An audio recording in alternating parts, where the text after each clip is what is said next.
While everyone is losing their mind over whether the PlayStation 5 or Xbox Series X is going to be the better console, we know that what's on the spec sheet doesn't make or break a console. Games do. So let's switch things up a bit and take a look at how exclusive games will make a difference in the next generation console war.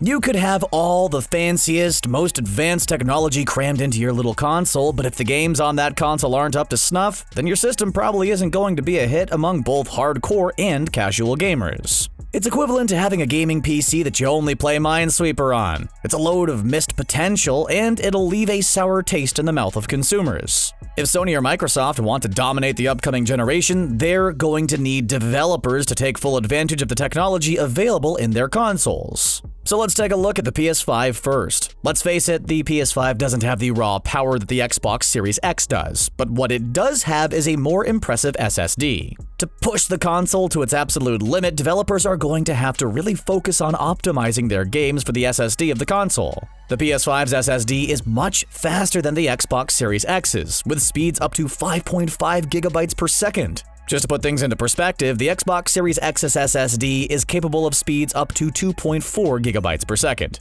Yeah, the PS5's SSD is more than twice as fast as the Xbox Series X's. What this means is that the console will most likely have quicker loading times than the Xbox Series X, so there's potential for incredible open world and adventure games on PS5. And what are the main three gripes people have about open world games? Loading times, and oh, would you look at that, it's loading times. The amount of time you spend doing nothing but reading tips you've read 300 times already from a loading screen can get pretty ridiculous in open-world games. But with the incredibly fast solid-state drive of the PS5, that will be a thing of the past. You'll be able to fast travel and get in and out of buildings in less than a second as opposed to 30 seconds to a minute. That is a massive difference. In fact, according to Sony, the PS5 is 100 times faster than the PS4, which is just plain nuts. That's the type of jump we want to see from generation to generation. Just imagining what a Horizon Zero Dawn sequel would look like on PS5 has us drooling.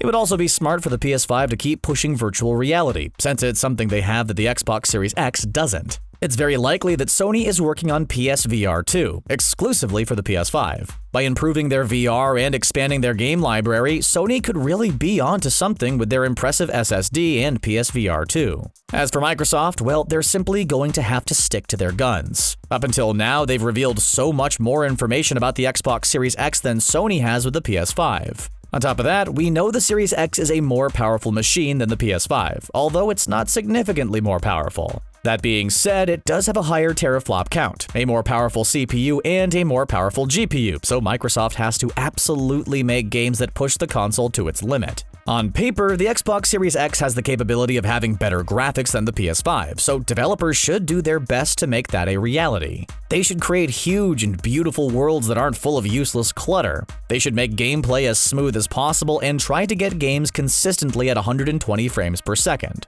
something the PS5 might have a bit more trouble with. If Microsoft wants to put Sony in their rearview mirror, developers are going to have to take full advantage of everything that gives the Series X the edge over the PS5 on the spec sheet. Given everything we know about the Series X, we have very high hopes for Halo Infinite. We know it's going to be intense between Microsoft and Sony as they try to develop the right games for their consoles, and the battle of exclusives was also a major factor in who won this generation's console war. If we're being honest, the PS4 exclusives were way better than the Xbox One exclusives, mainly because of the simple reason that there were more of them. Sony releases multiple great exclusives each year, such as God of War, Uncharted, Horizon Zero Dawn, Marvel's Spider-Man, MLB The Show, and Gran Turismo, among many others. The Xbox One, on the other hand, has fewer noteworthy exclusives. Aside from Forza, Halo, and Gears of War, which all had great games on Xbox One, the exclusives on the console have been somewhat lackluster. Of course, not all the games have been underwhelming, since both Sunset Overdrive and Sea of Thieves were amazing games, but they're just not quite on the same level as the PS4 exclusives.